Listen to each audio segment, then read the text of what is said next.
Welcome, Rick. And Yankee.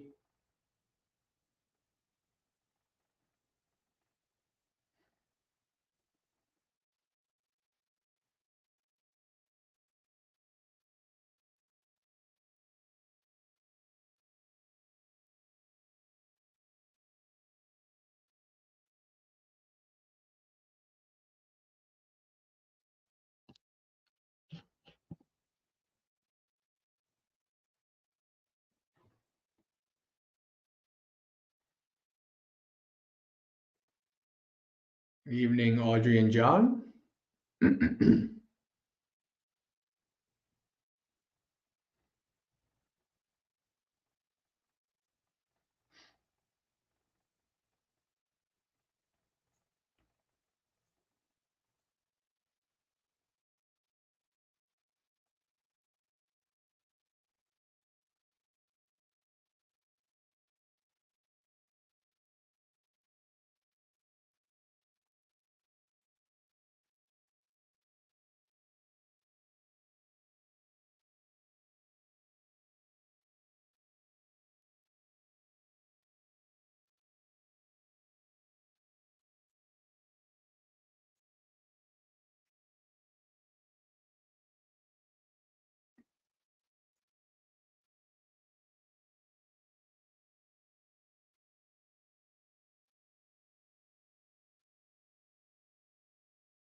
We'll get started in a couple of minutes. Welcome to those joining.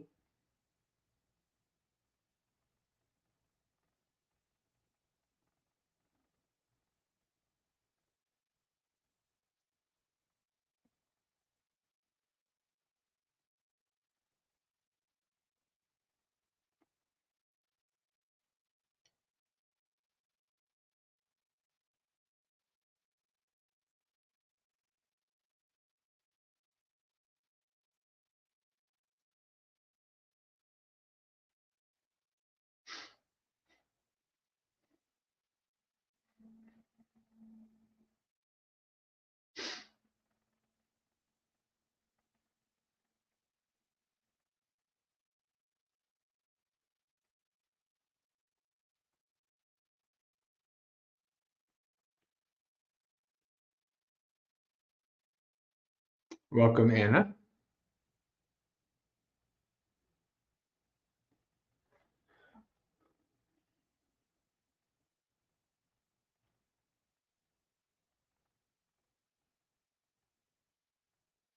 We'll get started in about 1 minute.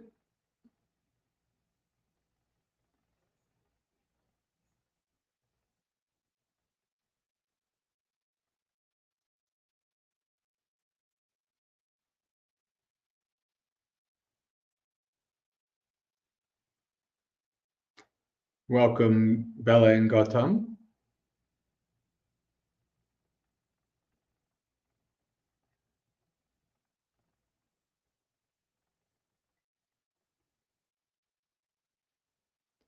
All right.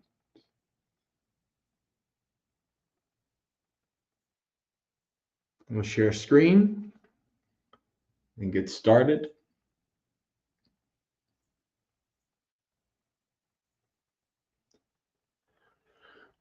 Namo tassa bhagavato arahato samma sambuddhassa. Namo tassa bhagavato arahato samma sambuddhassa. Namo tassa bhagavato arahato samma sambuddhassa.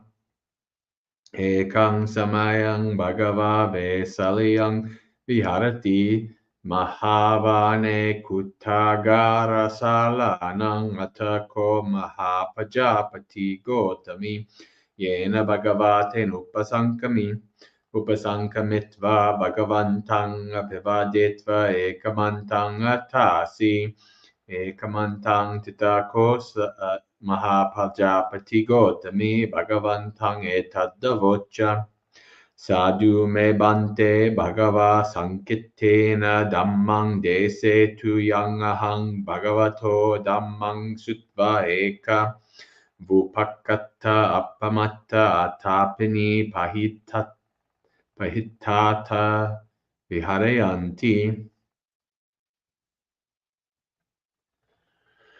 Ye kotvam gotami dhamme janeyasi me dhamma saragaya samvattanti no viragaya samyogaya samvattanti no svisanyogaya achayaya samvattanti no apachayaya mahichataya samvattanti no apichataya asantuttiya samvattanti no santuttiya Sanganikaya Sangvatanti no Pavivekaya Kosajaya Samvatanti no Virya Rambaya Dubhadratya Samvatanti no Subharatyati Ekam Sena Gotami Dharayasi Neso Dhammo Neso Vinayo Neso Sattusasananti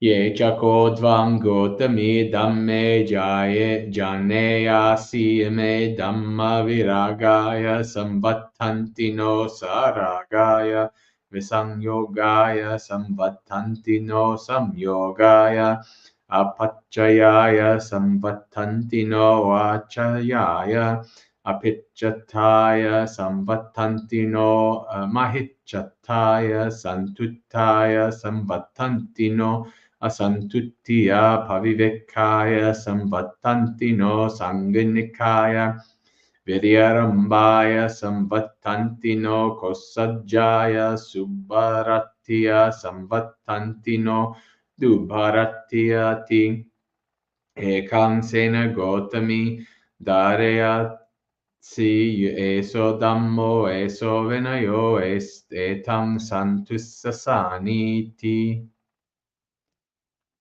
English. The discourse to go to me. At one time, the Sublime One was staying at Vesali in the peaked roof hall in the great forest. Then Mahapajapati Gotami approached the Sublime One and, having bowed down to the Sublime One, stood to one side. As she was standing to one side, she said, "It would be good, Venerable Sir, if the Sublime One would teach me the Dhamma in brief, so that, having heard the Dhammas from the Sublime One, I might dwell alone, secluded, diligent, earnest, and resolute." Go to me. Of the qualities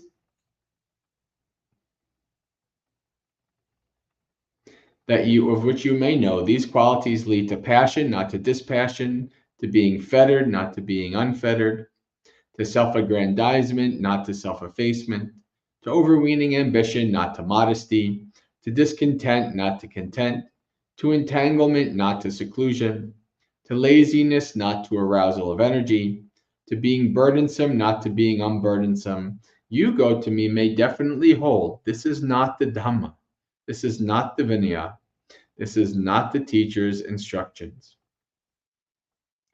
As for the qualities of which you, go to me, may know, these qualities lead to dispassion, not to passion, to being unfettered, not to being fettered, to self-effacement, not to self-aggrandizement, to modesty, not to overweening ambition, to contentment, not to discontent, to seclusion, not to entanglement, to arousal of energy, not to laziness, to being unburdensome, not to being burdensome.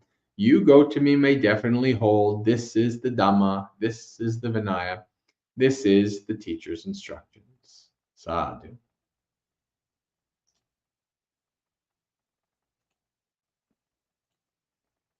All right, friends, it is Monday night, so that means it's time for another festival of Dhamma with the Maggasekha community. It's time for Dhammapalooza.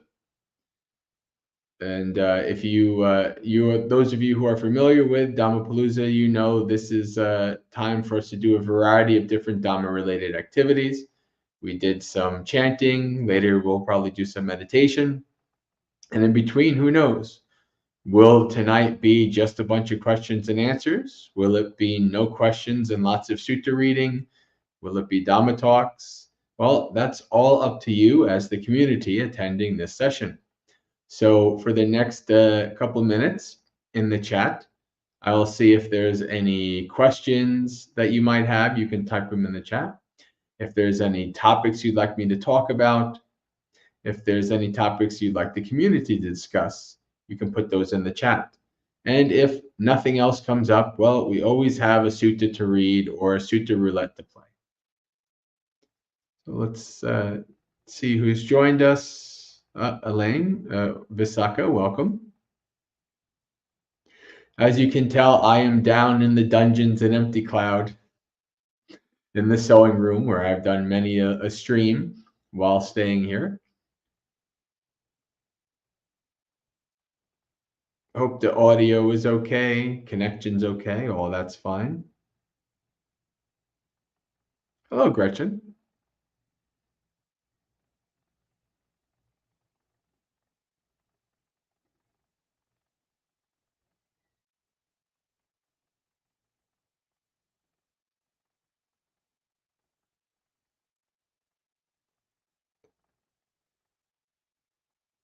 Okay. Rick has a question. Can you share some reflections on how to live a contented life while continuing to cultivate an inspired practice? I usually feel a hunger to keep learning and growing and rarely feel content. Well,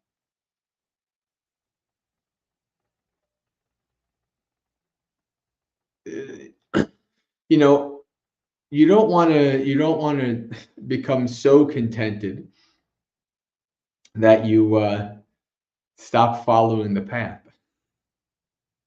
You have to have some level of discontent, at least in relation to that you're not awakened yet, right? That you still have the path to follow. Your job is not over. Your job is not done. So it's good to have that kind of. This is why you need to develop zeal. That desire, that meaning, that focus that keeps you on the path. And so you don't kind of fall off and you just become content with wherever you are on the path and just get lost in samsara.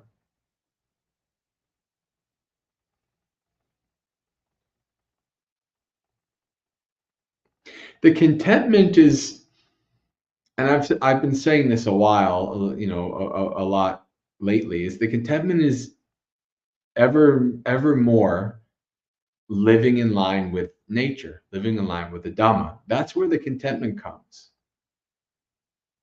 When you're living in line with reality, not against it.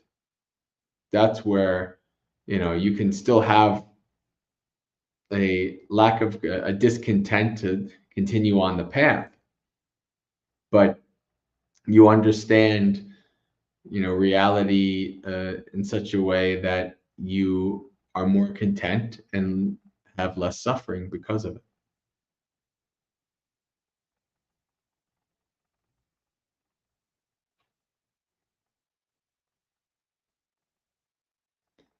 I think that's probably all I have to say about that.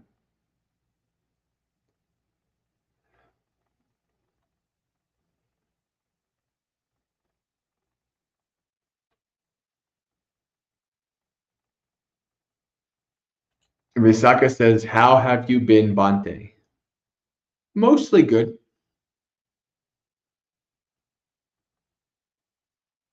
That's pretty normal. Mostly good, partially fighting defilements. That's pretty normal.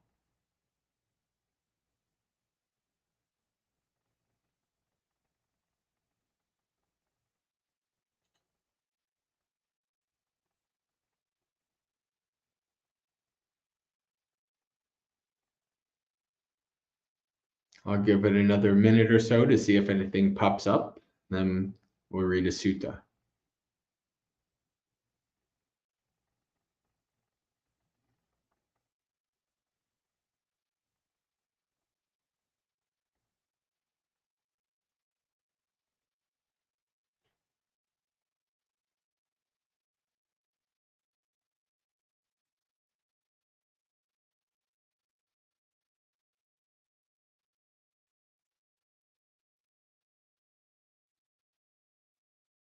All right.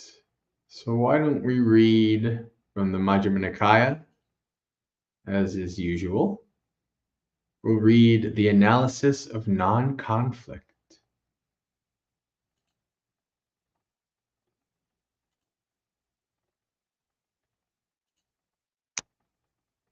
Majjhima Nikaya number 139.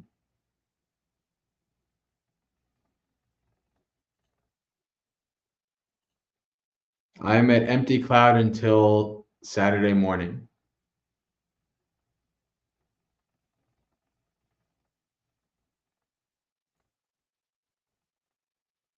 So mostly for this week, I'm here at Empty Cloud.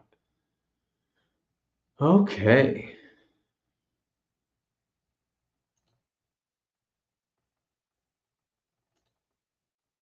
The analysis of non-conflict. So I have heard. At one time, the Buddha was staying near Savatthi in Jeta's Grove, Anathapindika's monastery. There, the Buddha addressed the mendicants. Mendicants, Venerable Sir, they replied. The Buddha said this: Mendicants, I shall teach you the analysis of non-conflict.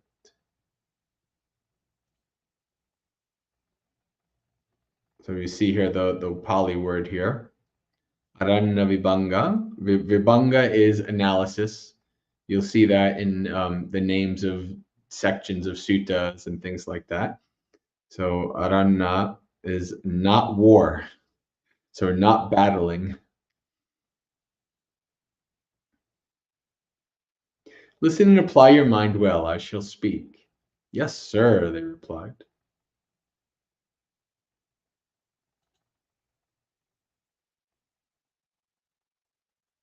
Don't indulge in sensual pleasures, which are low, crude, ordinary, ignoble, and pointless. And don't indulge in self-mortification, which is painful, ignoble, and pointless.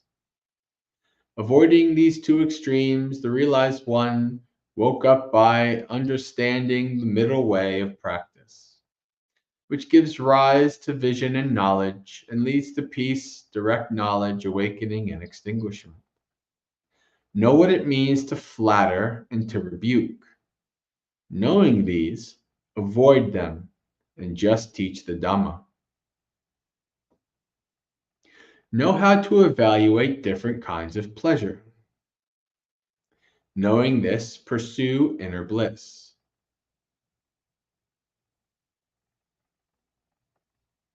Don't talk behind people's backs, and don't speak sharply in their presence.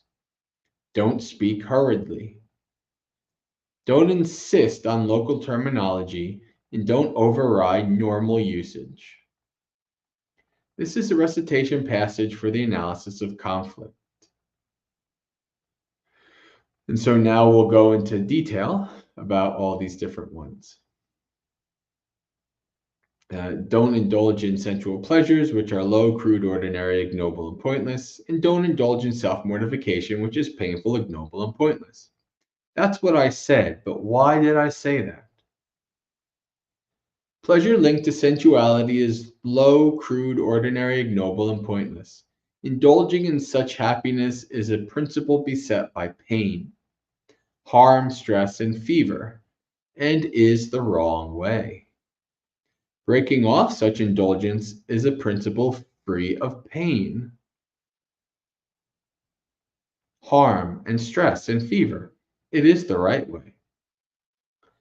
Indulging in self-mortification is painful, ignoble, and pointless. It is a principle beset by pain, harm, stress, and fever. It is the wrong way. Breaking off such an indulgence is a principle free of pain, harm, stress, and fever. It is the right way. Don't indulge in sensual pleasures which are low, crude, ordinary, ignoble, and pointless, and don't indulge in self-mortification, which is painful, ignoble, and pointless. This is what I said, and that's why I said it. Avoiding these two extremes, the realized one woke up by understanding the middle way of practice, which gives rise to vision, knowledge, and leads to peace, direct knowledge, awakening, and extinguishment. That's what I said, but why did I say it? It is simply this Noble Eightfold Path: right view, right thought, right speech, right action, right livelihood, right effort, right mindfulness, and right immersion. Avoiding these two extremes, the realized one woke up by understanding the middle way of practice, which gives vision and knowledge and leads to peace, direct knowledge, awakening, and extinguishment. That's what I said. This is why I said it. Know what it means to flatter and to rebuke. Knowing these, avoid them and just teach Dhamma. That's what I said, but why did I say it? And how is there flattering and rebuking without teaching Dhamma? And speaking like this, some are rebuked. Pleasure linked to sensuality is low, crude, ordinary, ignoble, and pointless. All those who indulge in such happiness are beset by pain, harm, stress, fever, and they are practicing the wrong way. In speaking like this, some are flattered. Pleasure linked to sensuality is low, crude, ordinary, ignoble, and pointless. All those who have broken off such indulgence are free of pain, harm, stress, fever, and they are practicing the right way. So notice the difference here. What exactly has been done? It's the all those who have. It's personalizing it. So before it was the breaking off. We'll see here it goes. So, but that's the main difference that the Buddha is trying to, this is how you, okay, so, and speaking like this, some are rebuked. Indulging in self-mortification is painful, ignoble, and pointless. All those who indulge in it are beset by pain, harm, stress, and fever, and they are practicing the wrong way. And speaking like this, some are flattered. Indulging in self-mortification is painful, ignoble, and pointless. All those who have broken off such indulgences are free of pain, harm, stress, fever, and they are practicing the right way. And speaking like this, some are flattered. All those who have given up fetters of rebirth are free of pain, harm, stress, fever, and they are practicing the right way.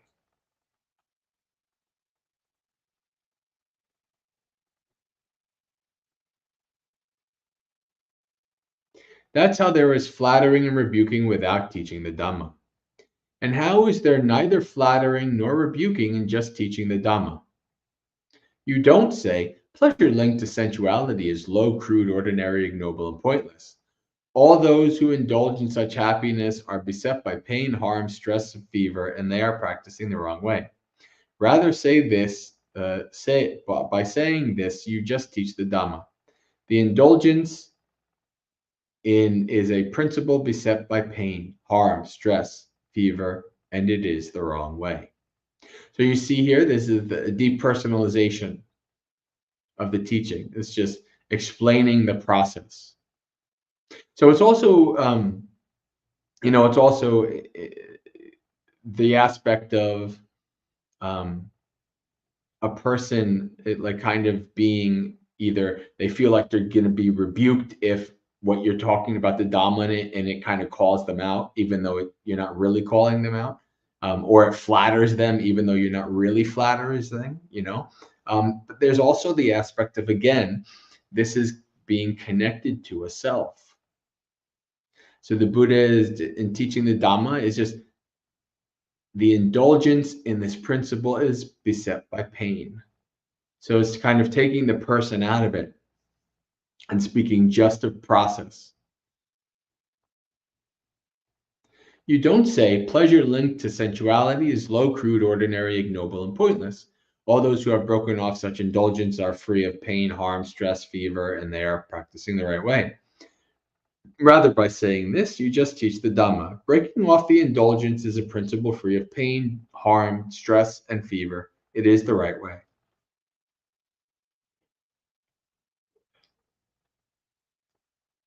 And you can see here in the Pali, this is actually the same as what we just chanted, the Gotami. Eso Dhammo, eso Vinayo. Right? It is the Dhamma. You don't say indulging in self-mortification is painful, ignoble, and pointless. All those who indulge in it are beset by pain, harm, stress, and fever, and they are practicing the wrong way. Rather, by saying this, you just teach the Dhamma. The indulgence is a principle beset by pain, harm, stress, and fever, and it is the wrong way.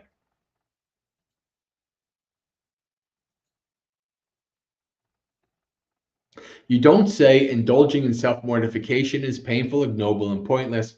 All those who have broken off such indulgence are free of pain, harm, stress, and fever, and they are practicing the right way. Rather, by saying this, you just teach the Dhamma. Breaking off the indulgence is a principle free of pain, harm, stress, and fever. It is the right way. You don't say all those who have not given up the fetters of rebirth are beset by pain, harm, stress, and fever, and they are practicing the wrong way. Rather, by saying this, you just teach the Dhamma. Whether the fetter of rebirth is not given up, rebirth is also not given up. You don't say all those who have given up the fetters of rebirth are free of pain, harm, stress, and fever, and they are practicing the right way. Rather, by saying this, you just teach the Dhamma. When the fetter of rebirth is given up, rebirth is also given up. That's how there is neither flattering nor rebuking, and just teaching the Dhamma. Know what it means to flatter and rebuke. Knowing these, avoid them and just teach the Dhamma. That's what I said, and this is why I said it. Know how to evaluate different kinds of pleasure. Knowing this, pursue inner bliss. That's what I said, but why did I say it? There are these 5 kinds of sensual stimulation. What 5? Sights known by the eye that are likable, desirable, agreeable, pleasant, sensual, and arousing. Sounds known by the ear. Smells known by the nose. Tastes known by the tongue. Touches known by the body that are likable, desirable, agreeable, pleasant, sensual, and arousing. These are the 5 kinds of sensual stimulation. The pleasure and happiness that arise from these 5 kinds of sensual stimulation is called sensual pleasures, a filthy, common, ignoble pleasure. Such pleasures should not be cultivated or developed, but should be feared, I say. Now take a mendicant who, quite secluded from sensual pleasures, so we're going into jhanas here, secluded from unskillful qualities, enters and remains in the first jhana, which has the rapture and bliss born of seclusion, while placing the mind and keeping it connected. As the placing of the mind and keeping it connected are still, they enter and remain in the second jhana, third jhana, fourth jhana. This is called the pleasure of renunciation, the pleasure of seclusion. And again, this is the pleasure of seclusion here. This is, we can see in the framework of the jhanas, specifically the second jhana. This is where the Buddha calls noble silence. Right? This is where the mind begins to be secluded in honestly, and honesty like that, or I forgot the word, but anyway, this is when the mind is really begun its seclusion, the second jhana, which is noble silence. So this is the pleasure of seclusion. It's the pleasure of letting go. You've let go of sensual pleasures, you've let go of the hindrances, and you gain a level of sukha there. The pleasure of peace, the pleasure of awakening. Such pleasure should be cultivated and developed and should not be feared, I say. Know how to evaluate the different kinds of pleasure. Knowing this, pursue inner bliss. So basically, know the difference between like sensual pleasures and something much more deep, spiritual, that's not connected with the sensual pleasures of the average person. And this is talking about these deep states of samadhi, these jhanas. So you know the difference. The Buddha doesn't tell us to avoid. He tells, no, mostly he doesn't. He tells us to understand, to know. And then we don't have to avoid because we just naturally renounce. We just naturally let go. Know how to evaluate different kinds of pleasure. Knowing this, pursue inner bliss. That's what I said, and this is why I said it. Don't talk behind people's backs and don't speak sharply in their presence.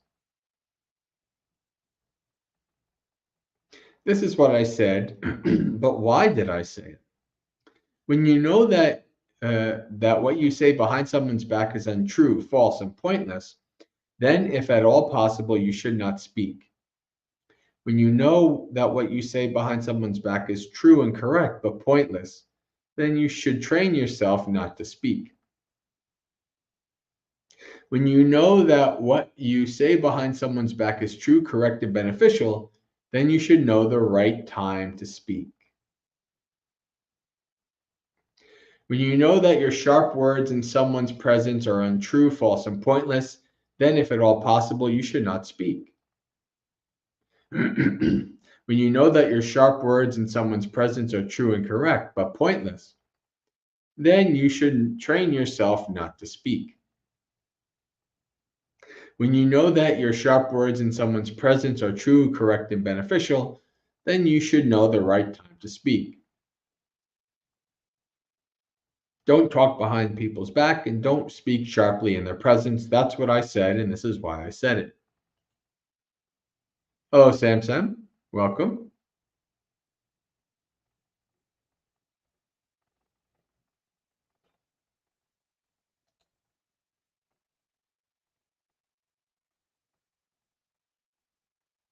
Don't speak hurriedly. That's what I said, but why did I say it? When speaking hurriedly, your body gets tired, your mind gets stressed, your voice gets stressed, your throat gets sore, and your words become unclear and hard to understand. When not speaking hurriedly, your body doesn't get tired, your mind doesn't get stressed, your voice doesn't get stressed, your throat doesn't get sore, and your words are clear and easy to understand. Don't speak hurriedly. That's what I said, and this is why I said it. Don't insist on local terminology and don't override normal usage. That's what I said, but why did I say it? And how do you insist on local terminology and override normal usage? It's when in different localities the same thing is known as a plate, bowl, a cup, dish, a basin, tureen, or a porringer. And however it is known in those various localities, you speak accordingly, obstinately sticking to that and insisting, this is the only truth. Other ideas are silly. That's how you insist on local terminology and override normal usage. And this line, which you see a couple places in the suttas, is usually brought up in talking about the importance of teaching the Dhamma and translating the Dhamma in the language of the people who are learning the Dhamma. Right? So that if I just came on here and all I spoke for an hour and a half is Pali, well, most of you wouldn't get anything out of it. Some of you might catch some words, and some of you might, one or two of you might be better at Pali than I am. That's definitely a possibility. But I don't want to speak Pali. I want to, get my points across and share the Dhamma in a way that's easily understandable. So I use English. So that's this line is commonly used in explaining this. Hello, Dharma learner, welcome.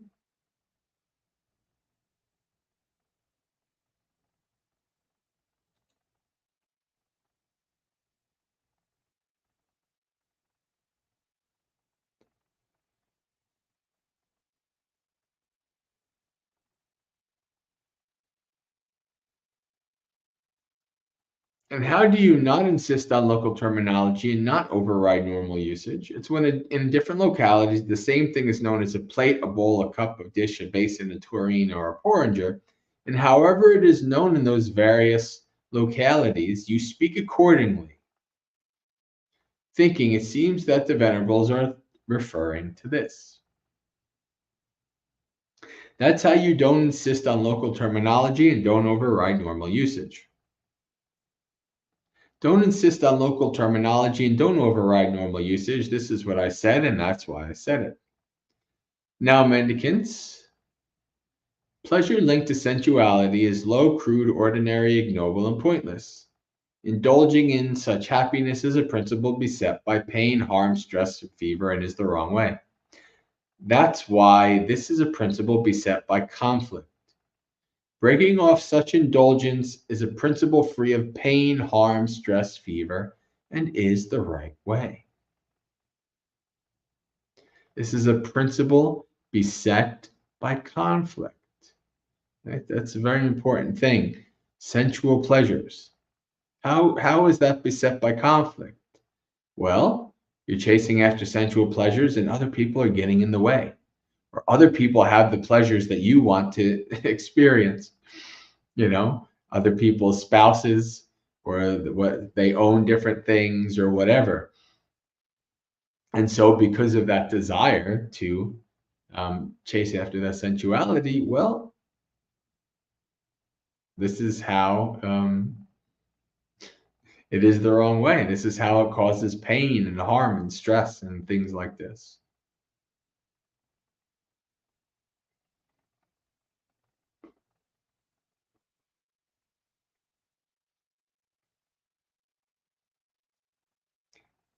That's why this is a principle beset by conflict. Breaking off such indulgence is a principle free of pain, harm, stress, and fever, and is the right way. That's why this is a principle free of conflict. Indulging in self-mortification is painful, ignoble, and pointless. It is principle beset by pain, harm, stress, and fever, and it is the wrong way. That's why this is a principle beset by conflict. Breaking off such indulgence is a principle free of pain, harm, stress, and fever, and is the right way. That's why this principle is free from conflict. The middle way of practice by which the realized one is awakened gives vision and knowledge and leads to peace, direct knowledge, awakening, and extinguishment. It is a principle free of pain, harm, stress, and fever, and it is the right way. That's why this principle is free of conflict. Flattering and rebuking without teaching the Dhamma is a principle beset by pain, harm, stress, and fever, and it is the wrong way. That's why this is a principle beset by conflict. Neither flattering nor rebuking and just teaching the Dhamma is a principle free of pain, harm, stress, and fever, and it is the right way. That's why this is a principle free of conflict. Sensual pleasures, a filthy, common, ignoble pleasure, is a principle beset by pain, harm, stress, and fever, and it is the wrong way. That's why this principle is a principle beset by conflict. The pleasure of renunciation, the pleasure of seclusion, the pleasure of peace, the pleasure of awakening is a principle free of pain, harm, stress, and fever. It is the right way. That's why this is a principle free of conflict. Saying untrue, false, and pointless things behind someone's back is a principle beset by pain, harm, stress, and fever, and it is the wrong way. That's why this principle is beset by conflict. Saying true and correct but pointless things behind someone's back is a principle beset by pain, harm, stress, and fever, and is the wrong way. That's why this is a principle beset by conflict. Saying true, correct, and beneficial things behind someone's back is a principle free of pain, harm, stress, and fever, and is the right way.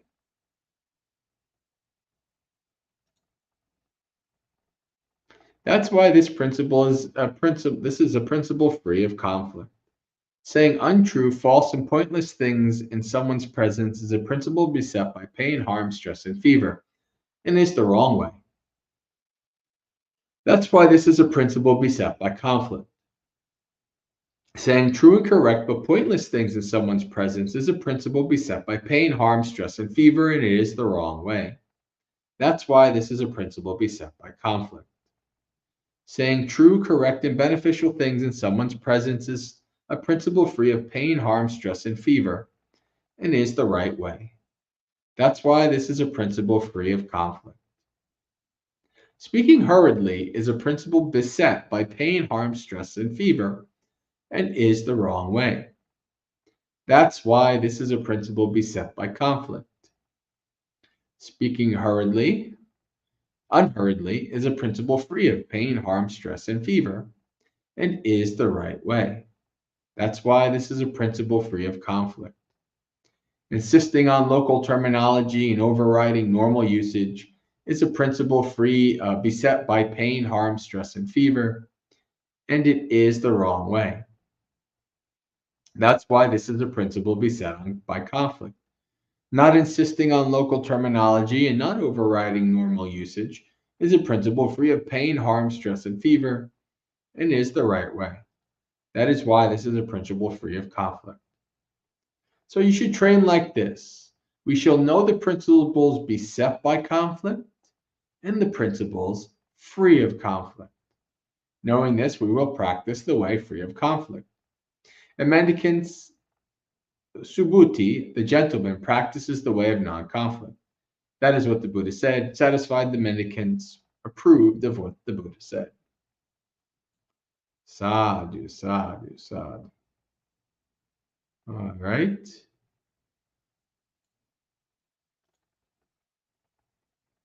Hello, Douse. Welcome.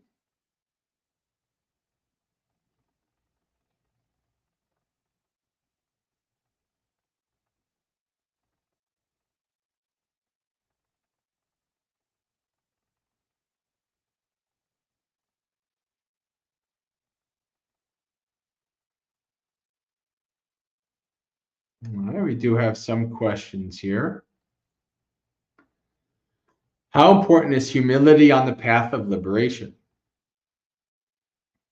Well, I think the wiser you get, the more insight you develop, the more humility is just very naturally flows.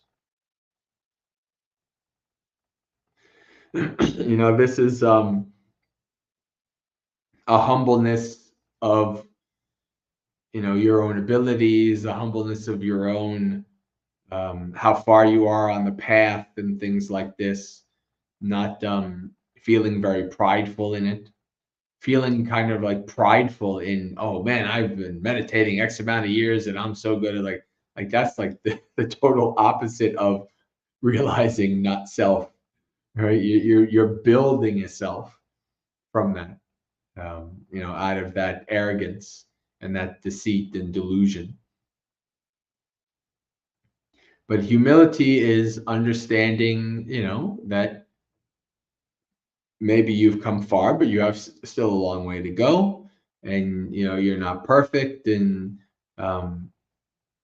maybe it's everybody. If you're in a conversation, you don't need to pipe up. Everybody doesn't need to hear what you have to say. Learn to be quiet. Things like this.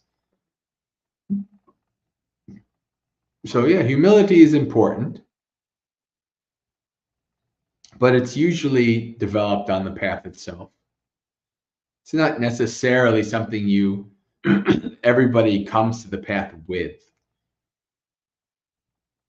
But if you start the path and you're honest in how it can humble you, because it's not easy, then humility has a place to arise in the mind.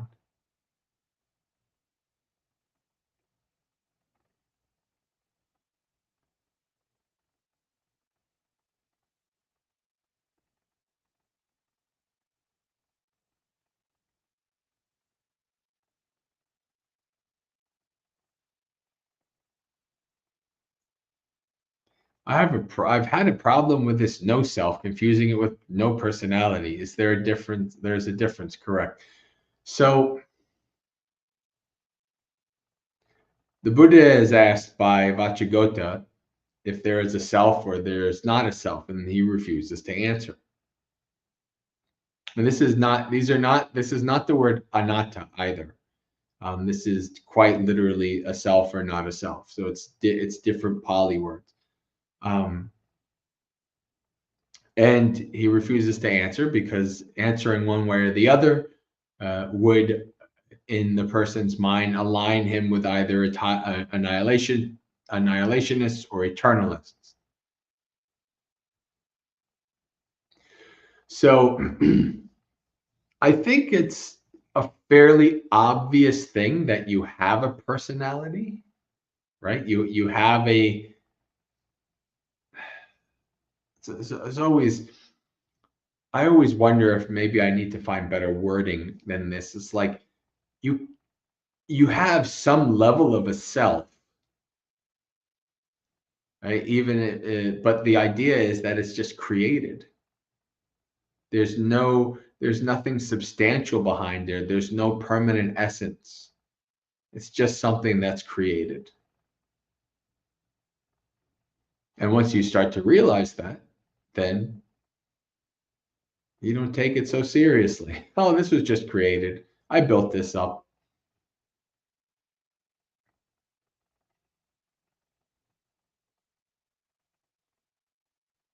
But yeah, there's obviously some level of a construct, right? This construct called Bante J. Um, Whether you want to call it I think I like that term construct. I think that's the perfect way to put it, actually. I really do. Thank you for asking this question because this is why I love answering questions that make me think because, think new things come up. So, yeah, this construct is called whatever, but that's all it is. It's just something that's constructed that comes together due to causes and conditions and ceases due to causes and conditions.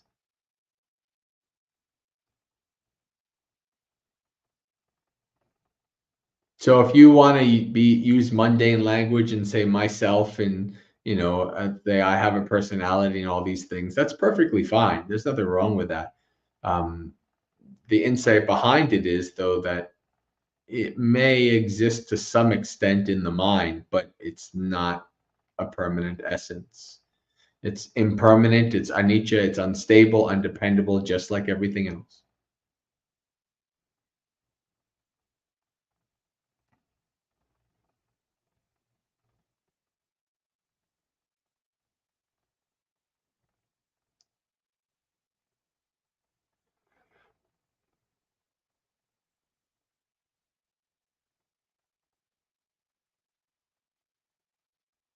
Yep. Morning monastery experience will begin again a week from tomorrow. So not tomorrow, Tuesday, but next Tuesday. We'll be back to morning monastery experience.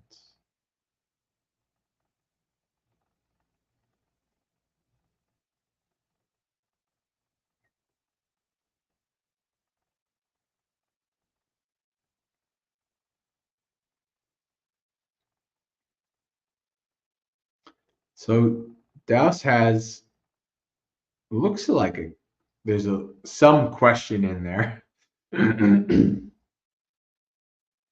So let me see. I have some issues with making use of wholesome states, emotions, and such, for I seem to associate strong emotions with self. Yeah, well, you identify those emotions as self. That's very normal. And as something that's generally not good. Oh, well, that's not necessarily very normal. Like I see danger in those. I see how they influence arising of thoughts, and thus I am not too keen to make use of them, like relying on emotions. Wholesome state doesn't seem too good to me. For if one relies on those, they aren't present, it can be bad. So yeah, no, not relying on them. That yeah, don't have expectations that they'll be around. But what I would say is when you have wholesome emotions and wholesome states arise, make use of them.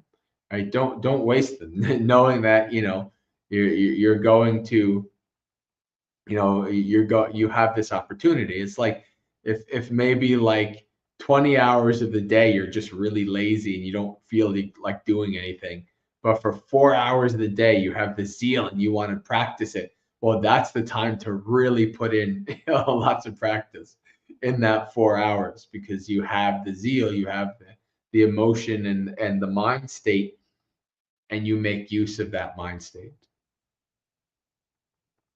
It won't last forever. So you just say, okay, well, as long as this mind state's here, I'm going to put it to good use.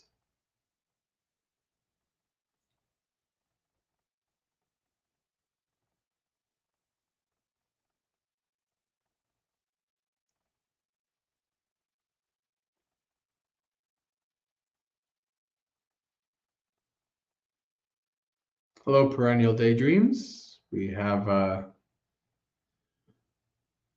question. I was wondering if you could talk a bit about how metta helps developing concentration. Thank you.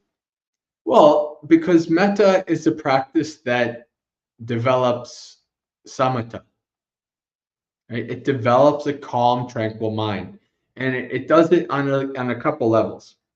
One of the levels is as you're either repeating words or you're keeping your mind focused on pervading metta out and things like that, just that focus is very similar to like a mindfulness of breathing, where your mind is becoming immersed on the object.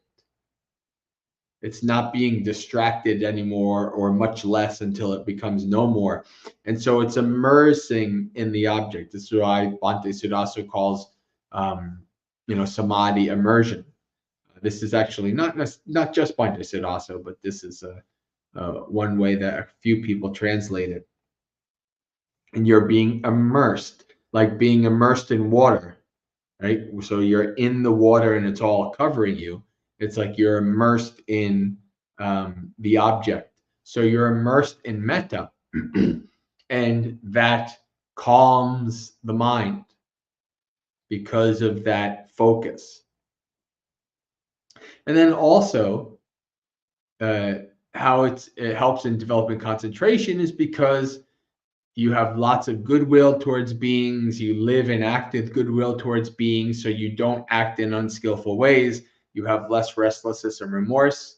And so your mind is not so agitated because of that.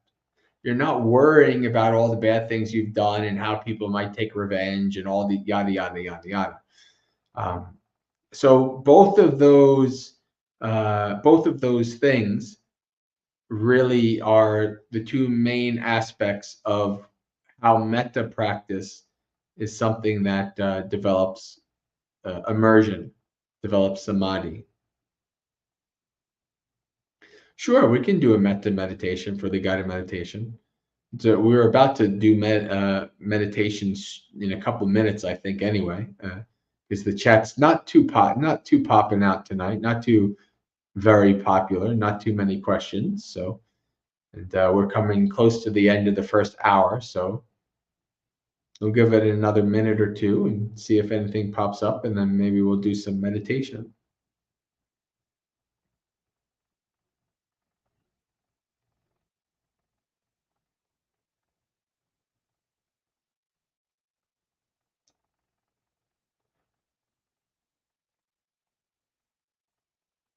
Karuna, it's because we're sleepy. I'm a little sleepy too. Karuna, by the way, keep that recipe. It's a pretty popular hit. So I think you did very well. Keep the recipe. And I tried to like email you or send you the recipe from Aya Karunika, and I realized I don't actually have any contact with you. So find my email or something. Send me an email, and I'll send you that recipe. So Karuna made a in the grand tradition of Buddhist monks who MacGyver together some allowable chocolate. Karuna made an allowable chocolate. Okay, Karuna, yeah, an allowable chocolate thing for the community a couple of days ago, and we've been having it during our evening allowables for a couple of days. It's quite good. It's quite similar. It is quite similar to what Bhante Siddhasa used to make back in the day. Quite similar. Vanilla extract. That's going to be one of those things where you might get 5 different answers. That's going to be that's an interesting thing. I don't think just because it's vanilla. I mean, I don't. First of all, I'm pretty sure it's not in the Vinaya, right? 'Cause I don't think they had vanilla in ancient India. I could be totally wrong. I don't know. Uh, Maybe Gautam and Bella could say otherwise. But I don't think vanilla is in the Vinaya. So it's probably going to be judged as a great standards thing, depending on uh, from monastery to monastery, even.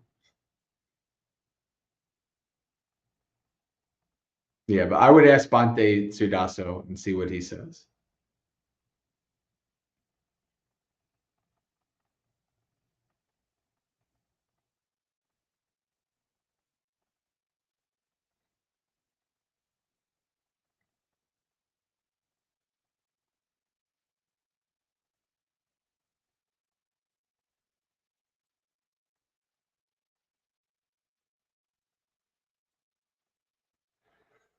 All right.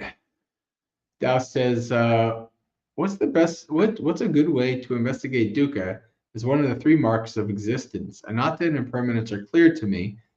Oh, don't say so, Ananda. Don't say so. Um, but not sure about dukkha. So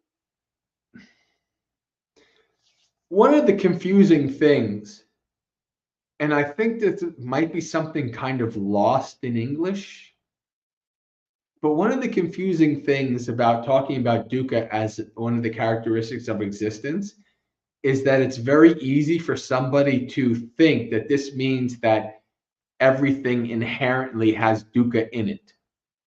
Like there's just like, you know, this chair and this laptop and this thing, it just inherently has dukkha, right? And that's not really the case, because in a couple different sutras, the Buddha actually makes this quite clear that it's not necessarily something about the external thing that that has a dukkha-ness to it. What needs to be the best way to really kind of understand dukkha is how our relation to that object is, the expectations we have for it, right? What person, place, experience, whatever.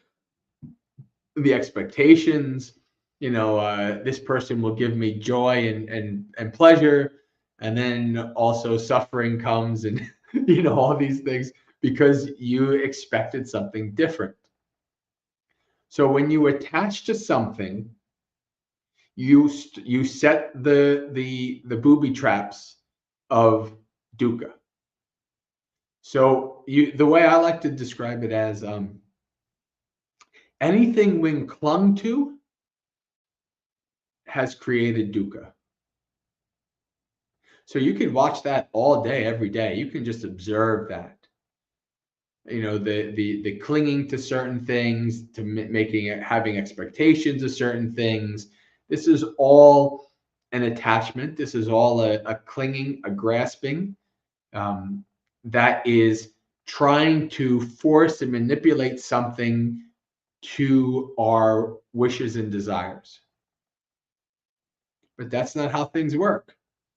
And as the Buddha says many times, this is not to be had by wishing. Right? You can't just wish that things go exactly how you want them to be. That's not reality.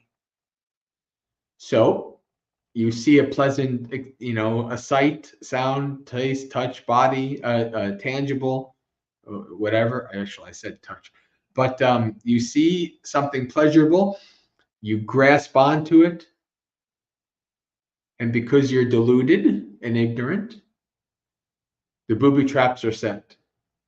Dukkha will eventually come from the grasping of that thing, that person, that place, that experience, whatever it is. So you watch the process of you setting the booby traps, setting the minefield up. You know, oh, I have my new car. Hopefully it'll last 10 years. There's one minefield, right? Oh, nobody will, you know, cause any scratches on the paint. That's another minefield. Right? You're just setting yourself up for all kinds of suffering. Whereas, if you get a new car and you realize, well, I'll gonna do my best to maintain this and use it very well so it can last a long time. But there's also a lot of stuff out of my control.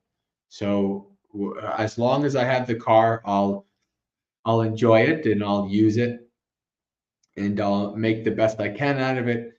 And then when it's gone, it's gone. That's a bit more of a that's a bit more of a way of using something in a skillful way. That's less creation of dukkha.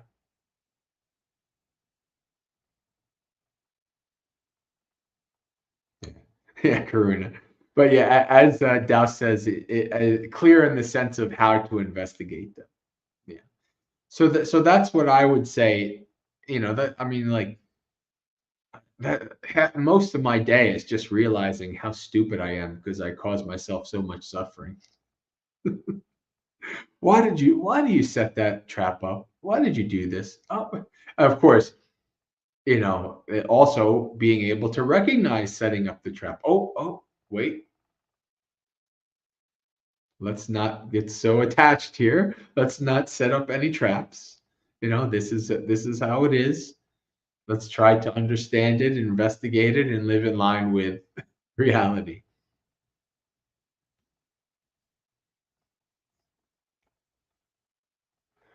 All right, let's do our meditation. We'll do some metta meditation as requested.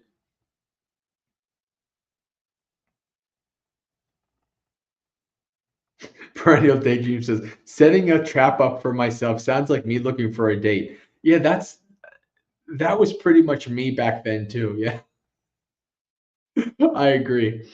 Setting a trap up for myself. All right. Yeah, you have different things. You have like they should be this height and this color hair and this color eyes. Wasn't like the old I never really watched much of Seinfeld, but my parents did, so I saw some of them, and it wasn't like somebody stopped seeing somebody because of some silly little thing, some little idiosyncrasy or something like, oh, they do this. Oh, I can't stand them anymore. After they built them up as this, like, oh, this is like maybe the person of my dreams. But it is what it is. All right. So set your body up in whatever comfortable and stable position works for you.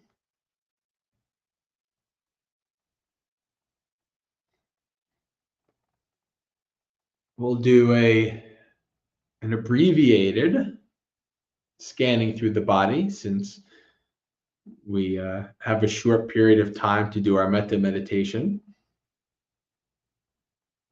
Most of you have heard me give this guided meditation many, many times. So start from your feet and moving up to your head, scanning through the body, setting up your posture, avoiding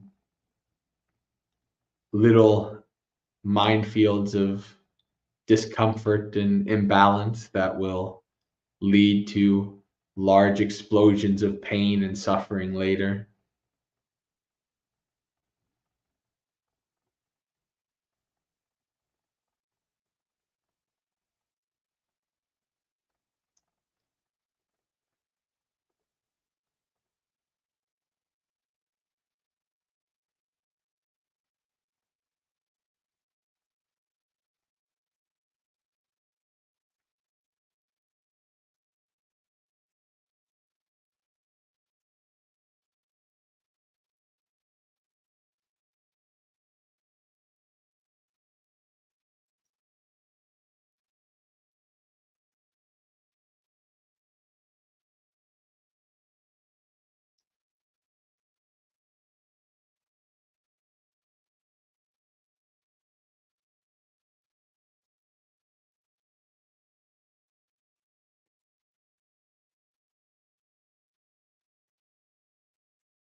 Whenever you're done setting up your body in that comfortable and stable position, take your 3 deep breaths and then begin to follow the breath, observing as the body's breathing in and out.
Remember when you get distracted away to acknowledge, let go, and return.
Continue following the breath as I give some instructions on the metta practice. Practice of metta uses words and visuals, but the words and visuals are not the end of the practice. They're just the means to an end. The point of practicing metta is to develop a mind free of ill will, hatred, aversion, resentment, in all the nooks and corners of our minds, abandoning these things, and also to develop warm-hearted feelings of friendship and goodwill towards all beings, all fellow siblings in suffering. So I'll be offering words and visuals during this practice. You can use them if you like, or not if you don't. We'll start by practicing metta towards the person we may have the most agitation towards, judgment towards, maybe even anger and hatred towards. That person is ourselves. We cannot hope to spread our goodwill and friendliness out to all beings if we have none within us to begin with. So we'll spend a little time giving ourselves goodwill and friendliness, building up our metta before spreading it out to ever larger numbers of beings.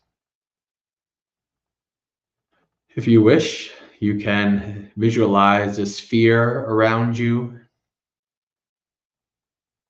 not much larger than your body. And as we say the words and build up our metta, you can visualize filling that sphere like air filling a balloon.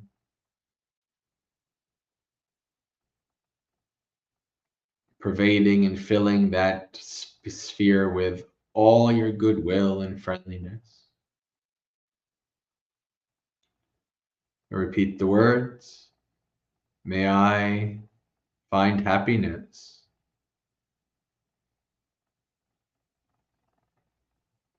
May I find peace.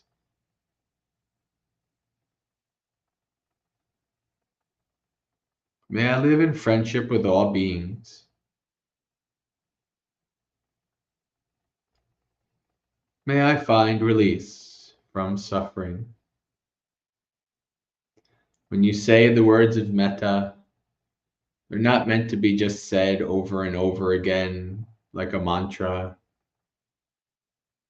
Whenever you say these words, really try to sincerely and honestly mean them and give your goodwill and friendliness behind them, like you're saying them to a best friend or a close relative. That you honestly wish these for the person.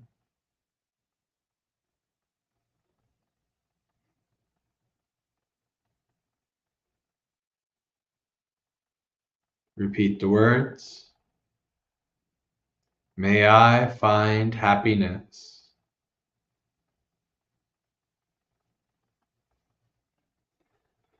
May I find peace. May I live in friendship with all beings. May I find release from suffering.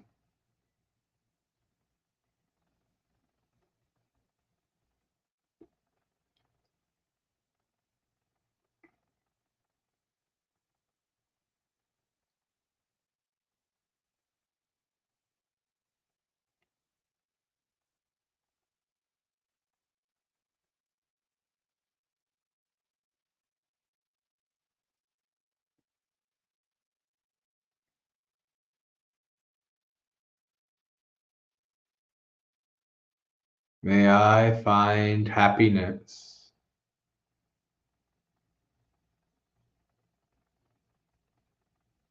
May I find peace. May I live in friendship with all beings. May I find release from suffering.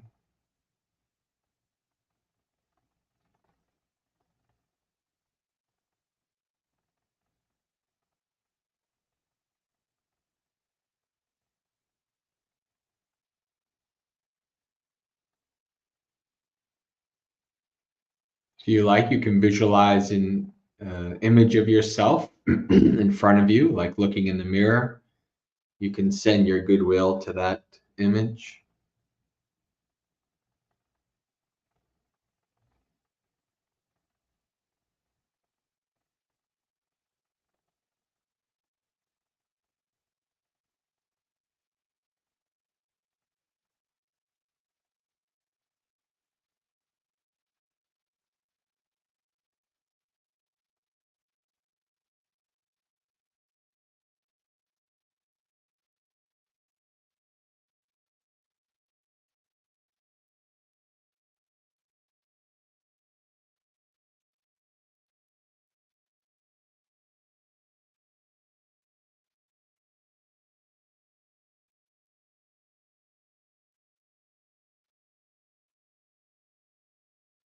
May I find happiness.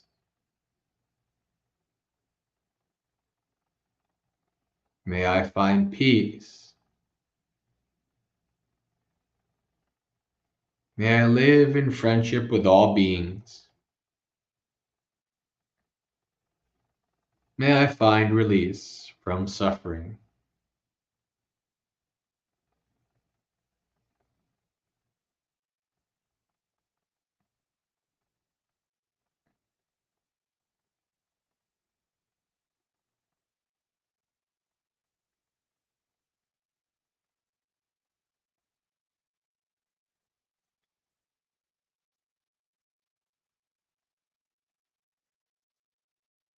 Begin to spread your sphere out like a balloon, getting larger with air, encompassing the entirety of whatever building you're in, however many people, humans, animals, insects, whatever beings there may be, seen and unseen.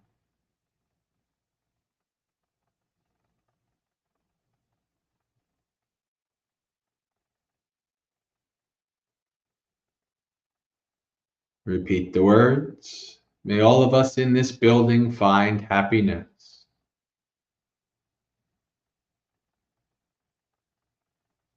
May all of us find peace. May all of us live in friendship with each other. May all of us find release from suffering.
Spread your sphere ever larger to encompass the entirety of whatever town or city you're in.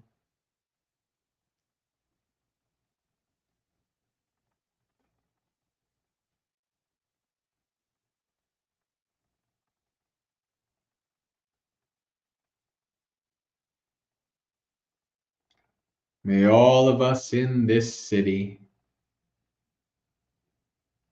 human, animal, insect, all beings, seen and unseen.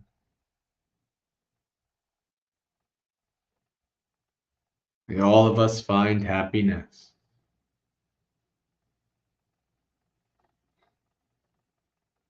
May all of us find peace.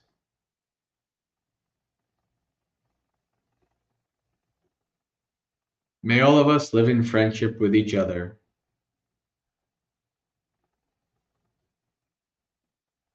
May all of us find release from suffering.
Spread your sphere out to encompass the entirety of whatever state, region, or province you're in.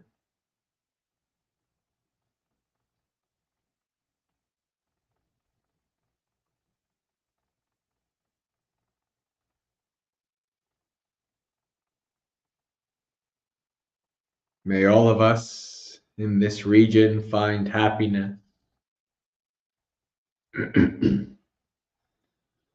May all of us find peace.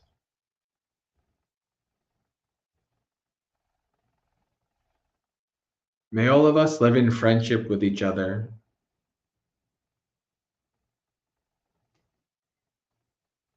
May all of us find release from suffering.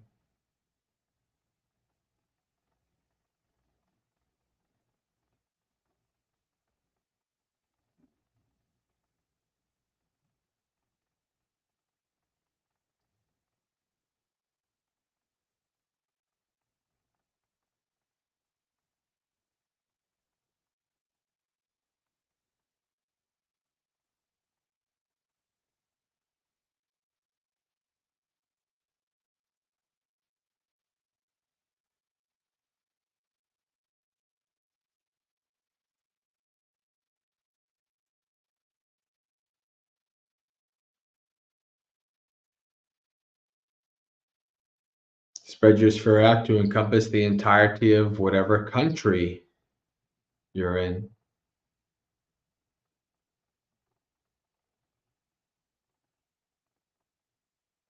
May all of us in this country find happiness.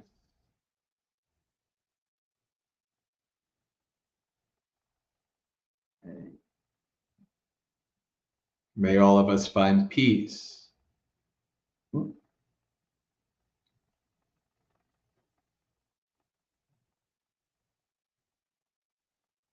May all of us live in friendship with each other.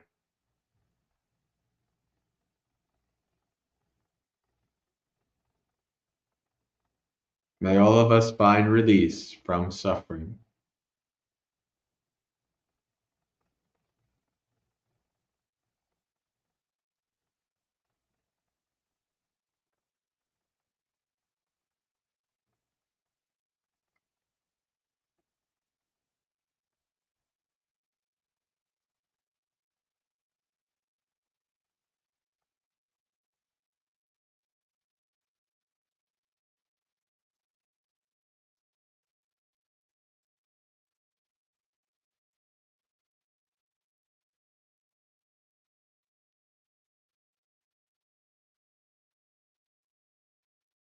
Spread your sphere out to encompass the entirety of the earth. Trillions of beings, humans, animals, insects, air, land, and sea, being seen and unseen. May all of us on this planet find happiness.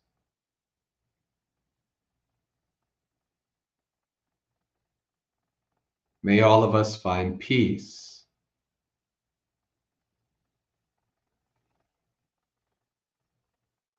May all of us live in friendship with each other.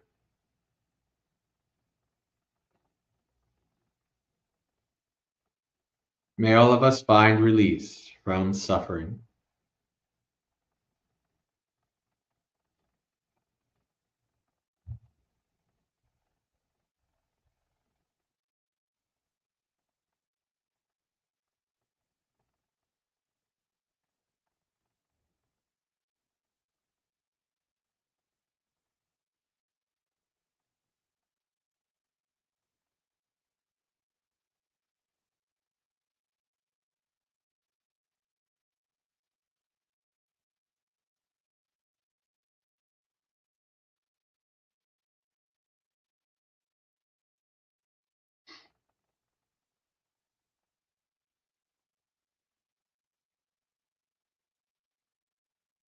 Spread your sphere out into the cosmos to encompass the entirety of our home galaxy, the Milky Way.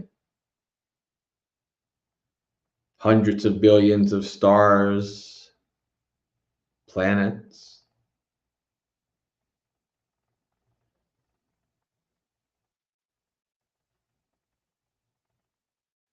May all of us in this galaxy find happiness.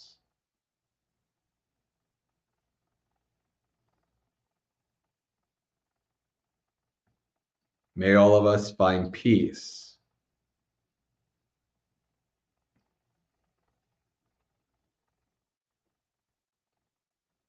May all of us live in friendship with each other.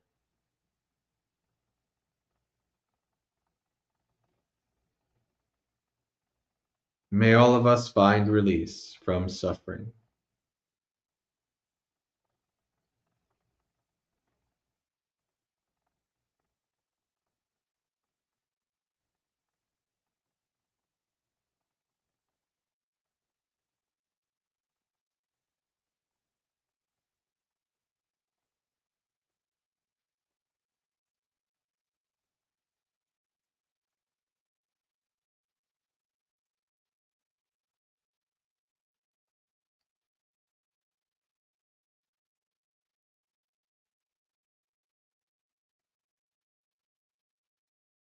Spread your sphere out into the cosmos, the known universe and beyond, wherever there may be sentient beings, all the way to the ends of the universe, other universes, dimensions, who knows? We don't know where beings may be, but we send our goodwill and friendliness out, infinity, to all beings everywhere.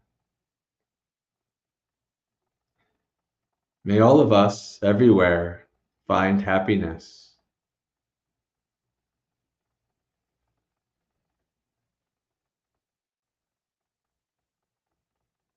May all of us find peace.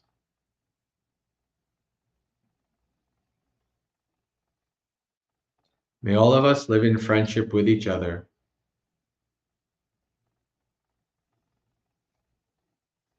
May all of us find release from suffering.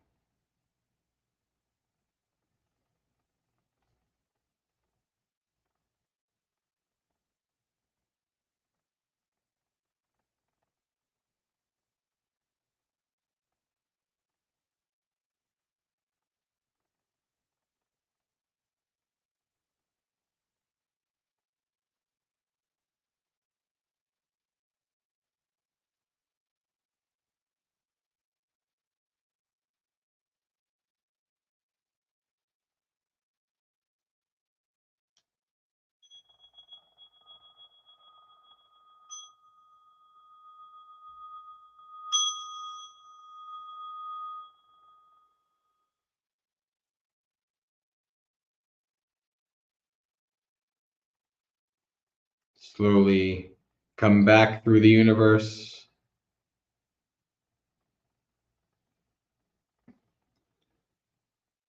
This galaxy, planet, country, town, building. Opening your eyes, becoming aware of the room around you. Reflecting on the state of your mind before the meditation and now. And contemplating any experiences that were prominent during your meditation. And while we do that, we'll bring up some Dhammapada. Read some Dhammapada, then do our final business and call it a night.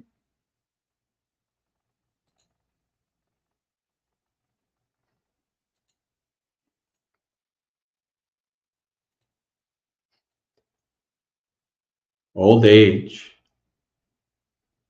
When this world is ever ablaze, why this laughter? Why this jubilation? Shrouded in darkness, will you not see the light? Behold this body, a painted image, a mass of heaped up sores, infirm, full of hankering, of which nothing is lasting or stable.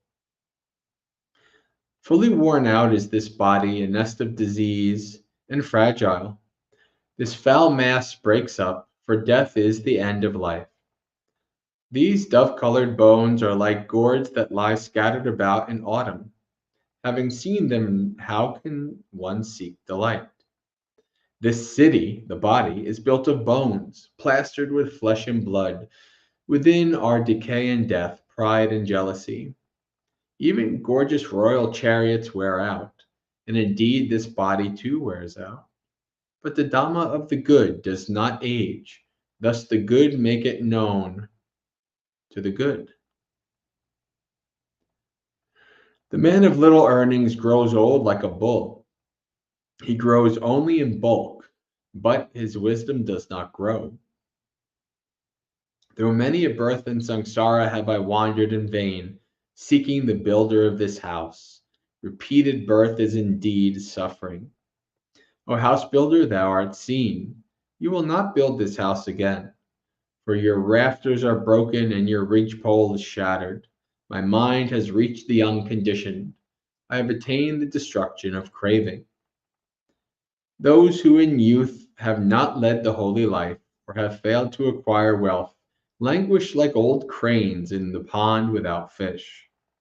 Those who in youth have not led the holy life, or have failed to acquire wealth, lie sighing over the past, like worn-out arrows shot from a bow.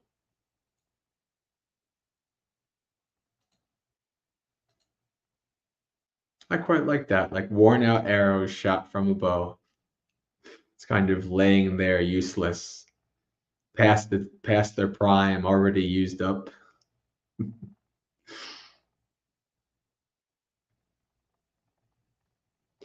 Perennial says, does doing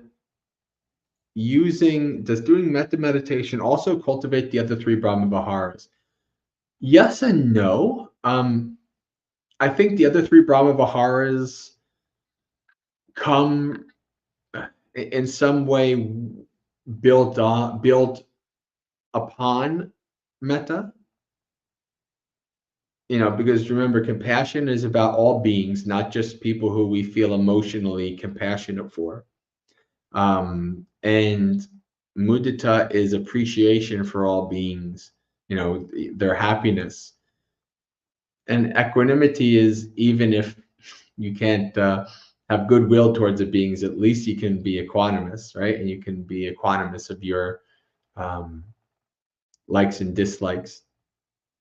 So all of these do kind of have a basis of goodwill and friendliness and giving somebody the benefit of the doubt as their starting point. But I wouldn't say that metta alone cultivates the other three completely. Those also do need to be practiced as well and developed, at least. All right, friends, let's share, let's do our business, then share merits and call it a night.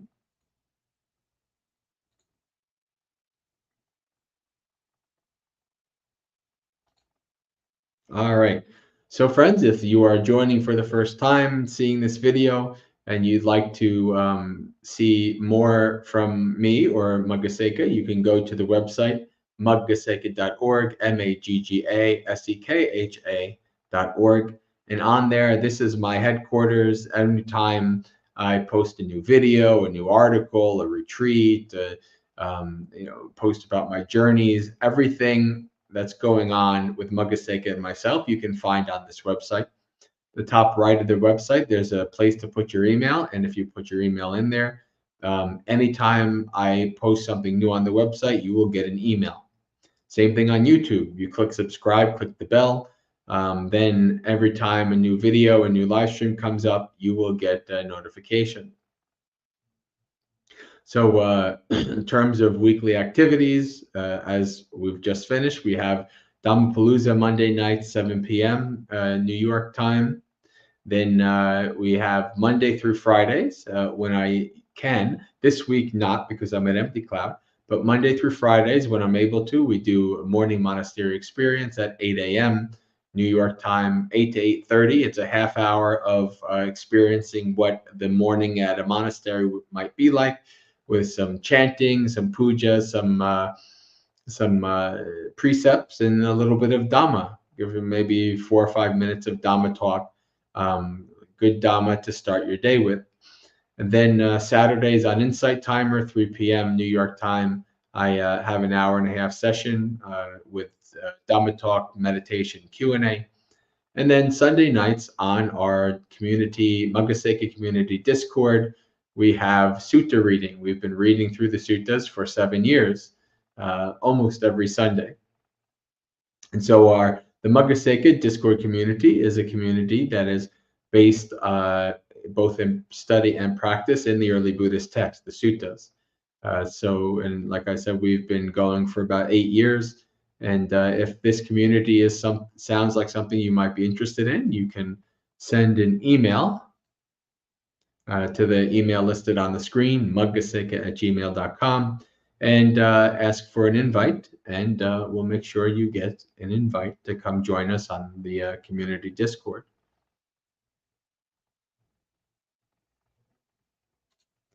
All right, friends, let's share merit.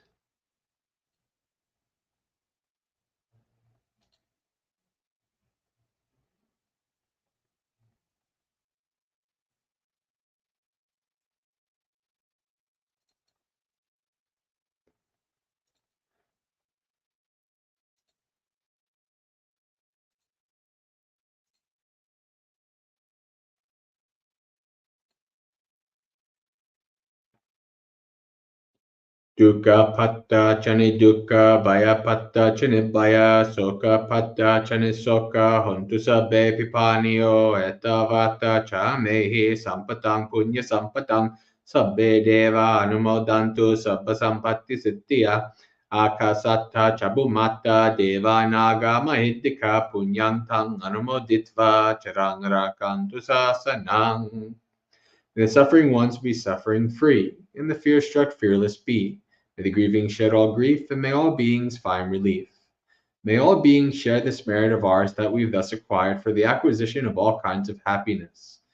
May beings inhabiting space and earth, devas, nagas, and yakas of mighty power, share in this merit of ours. May they long protect the Buddhist dispensation. Sadhu, sadhu, sadhu.